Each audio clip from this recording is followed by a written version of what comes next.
കൊല്ലം അയത്തിലിൽ ദേശീയപാത നിർമ്മാണത്തിനിടെ കോൺക്രീറ്റ് പാളി ഇളകി വീണ് അപകടം. ആർക്കും പരിക്കില്ല. തലനാരിഴയ്ക്കാണ് കാറിലെത്തിയ കുടുംബം രക്ഷപ്പെട്ടത്. ഇന്ന് പുലർച്ചെയായിരുന്നു അപകടം. അശ്വിൻ ഡിയാഗോ ചേരുന്നു. അശ്വിൻ, എന്തായിരുന്നു സംഭവിച്ചത്? എന്തായാലും ഈ കുടുംബം രക്ഷപ്പെട്ടു അല്ലേ? റോഷ്നി, അതാണ് ഈ കാര്യത്തിൽ ഏറ്റവും പ്രധാനപ്പെട്ടതും ആശ്വാസകരവുമായ കാര്യം എന്നുള്ളതാണ്. ഇന്ന് പുലർച്ചെ 2 മണിയോടുകൂടിയാണ് ഈ ഒരു അപകടം നടക്കുന്നത്. അയത്തിലിൽ മേൽപ്പാലത്തിന്റെ പണികൾ നടക്കുന്നുണ്ട്, ദേശീയപാതയുടെ നിർമ്മാണവുമായി ബന്ധപ്പെട്ട്. അതുകൊണ്ട് തന്നെ ഈ മേൽപ്പാലത്തിന്റെ ബലം വർദ്ധിപ്പിക്കുന്നതിന് വേണ്ടി ഉപയോഗിക്കുന്ന RE വോളുകളാണ്, അതായത് റീ എൻഫോഴ്സ്മെന്റ് എർത്ത് വോളുകളാണ് അടർന്ന് വീണിട്ടുള്ളത്. ഏതാണ്ട് 2 ടണ്ണോളം ഭാരം വരുന്ന കോൺക്രീറ്റ് ഭീമുകളാണ് ഇവ എന്നുള്ളതാണ്. ഇവ സാധാരണ മേൽപ്പാലങ്ങളുടെ ഒരു വശത്ത് ഇങ്ങനെ അടുക്കിനടുക്കിന് വെച്ച ശേഷമാണ് ബാക്കി ഇതിന്റെ സ്ട്രെങ്ത് വർദ്ധിപ്പിക്കാൻ ഉപയോഗിക്കുന്നത് എന്നുള്ളതാണ്. ആദ്യഘട്ടത്തിൽ തന്നെ ഇതിന്റെ നിർമ്മാണ പ്രവൃത്തികൾ ആരംഭിച്ചപ്പോൾ തന്നെ ഈ അയത്തിലെ പ്രദേശത്തെ ആളുകളെല്ലാം തന്നെ ഇതിൽ ഒരു മുന്നറിയിപ്പ് നൽകിയിരുന്നതാണ്. ഇതിന്റെ നിർമ്മാണം അശാസ്ത്രീയമാണ്, അതുകൊണ്ട് തന്നെ ഇതൊരു അപകടത്തിനുള്ള സാധ്യതയുണ്ട് എന്നുള്ളത്. ഈ ആളുകളുടെ ഈ ഒരു ജാഗ്രതയും മുന്നറിയിപ്പുമാണ് ഇപ്പോൾ സംഭവിച്ചിരിക്കുന്നത് എന്നുള്ളതാണ്.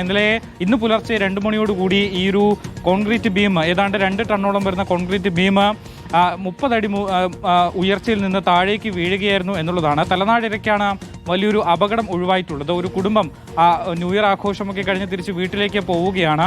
ഇതിനിടയിലാണ് ഒരു കുടുംബം സഞ്ചരിച്ചിരുന്ന കാറിന് മുന്നിലേക്ക് ഈ ഒരു ബീം വന്ന് വീണത് എന്നുള്ളതാണ്. അവിടെ ഉണ്ടായിരുന്ന ആളുകളിൽ നിന്ന് മനസ്സിലാക്കുന്നത് തലനാടിരയ്ക്കാണ് ഈ കുടുംബം രക്ഷപ്പെട്ടത് എന്നുള്ളതാണ്. അവർ അല്പം കൂടി ഇത്തിരി കൂടി മുന്നിലേക്ക് പോയിരുന്നെങ്കിൽ വലിയൊരു ദുരന്തമായിരുന്നതിന് ഒരുപക്ഷെ പുതുവത്സര പുലരിയിൽ കേൾക്കേണ്ടിയിരുന്നത് എന്നുള്ളതാണ്. മറ്റൊരു പ്രധാനപ്പെട്ട കാര്യം, ഈ അപകടം നടന്ന ഉടൻ തന്നെ ഈ കമ്പനി, അത് കരാർ കമ്പനിയുടെ അധികൃതർ ഇവിടേക്ക് എത്തി ക്രെയിനുകളും JCBയും അതുപോലെ ലോറിയും ഒക്കെ ഉപയോഗിച്ച് ഈ കോൺക്രീറ്റ് ഇവിടെ നിന്ന് മാറ്റാൻ ശ്രമം നടത്തി എന്നുള്ളതാണ്. ഒന്നും സംഭവിക്കാത്ത മട്ടിൽ ആക്കുന്നതിന് വേണ്ടിയിട്ടായിരുന്നു ഇവർ ഇത് നടത്തിയത് എന്നുള്ളതാണ്. അവിടെ ഉണ്ടായിരുന്ന നാട്ടുകാരും ഈ കാറിലുണ്ടായിരുന്നവരും മൊബൈലിൽ വീഡിയോ എടുത്തുകൊണ്ട് മാത്രമാണ് ഈ ഒരു സംഭവം പുറത്തേക്ക് അറിഞ്ഞത് എന്നുള്ളതാണ്. അതായത് അക്ഷരാർത്ഥത്തിൽ നാട്ടുകാരുടെ മുന്നറിയിപ്പ് അത് സംഭവിച്ചിരിക്കുന്നു. അവർ നേരത്തെ പ്രവചിച്ചിരുന്ന കാര്യമാണ്. പക്ഷേ അധികൃതർ ഇത് ഗൗരവത്തോടെ എടുത്തില്ല എന്നുള്ളതാണ്. വലിയൊരു വീഴ്ചയാണ് ഇത് സംബന്ധിച്ച് ഉണ്ടായിട്ടുള്ളത് എന്നുള്ളതാണ്. മറ്റൊരു പ്രധാനപ്പെട്ട കാര്യം, ഈ രാവിലെ സമയങ്ങളിൽ ഈ അയത്തിൽ ജംഗ്ഷനിലൊക്കെ വലിയ തരത്തിലുള്ള ഗതാഗത ബ്ലോക്കൊക്കെ അനുഭവപ്പെടുന്ന ഒരു സമയമാണ്. ഈ സമയത്തായിരുന്നു അപകടം ഉണ്ടായത് എങ്കിൽ വലിയൊരു ദുരന്തമായനെ സംഭവിക്കേണ്ടിയിരുന്നത്. റോഷ്നി, അതാണ് വലിയ ദുരന്തമാണ് ഒഴിവായത്. അതാണ് ഏറ്റവും വലിയ ആശ്വാസം. അശ്വിനാണ് വിശദാംശങ്ങൾ നൽകിയത്.